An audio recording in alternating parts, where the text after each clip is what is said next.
ವಿಶೇಷ ಸೂಚನೆ ಜೀವನದಲ್ಲೇ ಕರಗ ಪ್ರಾರಂಭವಾಗಿ ಮುಂದುವರಿತಾ ಇದೆ. ಭಕ್ತರ ಮನೆ ಬಾಗಿಲಿಗೆ ಕರಗದ ಒಂದು ಸೇವೆ ಆಗಮಿಸ್ತಾ ಇದೆ.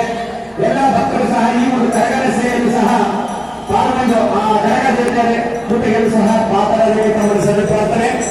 ಹಾಗೂ ನಾಳೆ ಬೆಳಿಗ್ಗೆ 11 ಗಂಟೆಗೆ ಸರಿಯಾಗಿ ದೀಪ ಆರತಿ ಕಾರ್ಯಕ್ರಮ ಇರುತ್ತದೆ. ತಮ್ಮ ಮನೆಯಿಂದ ದೀಪವನ್ನು ತೆಗೆದುಕೊಂಡು ರಂಗಮಠಕ್ಕೆ ಎಲ್ಲರೂ ಸಹ ತರಬಹುದು. ಹಾಗೂ ಅನ್ನ ಪ್ರಸಾದಕ್ಕೆ ಸೇವೆಯನ್ನು ಕೊಡುವಂತಹ ಹೆಸರನ್ನು ನೋಂದಾಯಿಸಿಕೊಳ್ಳುವಂತಹ ಭಕ್ತರು ಹೆಸರನ್ನು ನೋಂದಾಯಿಸಿಕೊಳ್ಬಹುದು. ಮತ್ತೆ ಹಾಗೆ ಈ ಒಂದು ದೇವಸ್ಥಾನದ ಆವರಣದಲ್ಲೇ ಇಂದು ಪ್ರಸಾದ ಸೇವೆ ಪ್ರಾರಂಭ ಆಗಿದೆ. ಎಲ್ಲರೂ ಸಹ ಪ್ರಸಾದವನ್ನು ಸ್ವೀಕರಿಸಿ ಹೋಗಬೇಕಾಗಿ ತಮ್ಮಲ್ಲಿ ಸವನೆ ಪ್ರಾರ್ಥನೆ. ಇವಾಗ ತಾನೇ ಕರಗದ ಸೇವೆ ಮನೆ ಮನೆ ಬಾಗಿಲಿಗೆ ಬರ್ತಾ ಇದೆ. ಎಲ್ಲರೂ ಸಹ ಈ ಒಂದು ಕರಗದ ಜೊತೆಯಲ್ಲಿ ಸಹ ಎಲ್ಲರೂ ಸಹ ಭಾಗವಹಿಸಬಹುದು. ಹಾಗೂ ನಾಳೆ ಬೆಳಿಗ್ಗೆ 11 ಗಂಟೆಗೆ ದೀಪಾರತಿಯನ್ನ ಮನೆಯಿಂದ ಎಲ್ಲ ಭಕ್ತರು ಸಹ ತಂದು ಗಂಗಮ್ಮದೇವಿಯ ಒಂದು ಆವರಣಕ್ಕೆ ಬರಬಹುದು. ಹಾಗೂ ಅನ್ನ ಪ್ರಸಾದಕ್ಕೆ ಹೆಸರನ್ನು ನೋಂದಾಯಿಸಿಕೊಳ್ಳುವಂತಹ ಭಕ್ತರು ಹೆಸರನ್ನು ನೋಂದಾಯಿಸಿಕೊಳ್ಳಬಹುದು.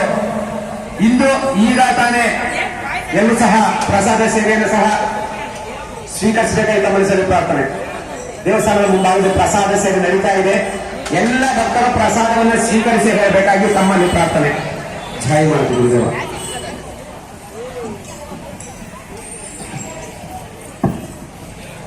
ನೀನೇ ನಮ್ಮ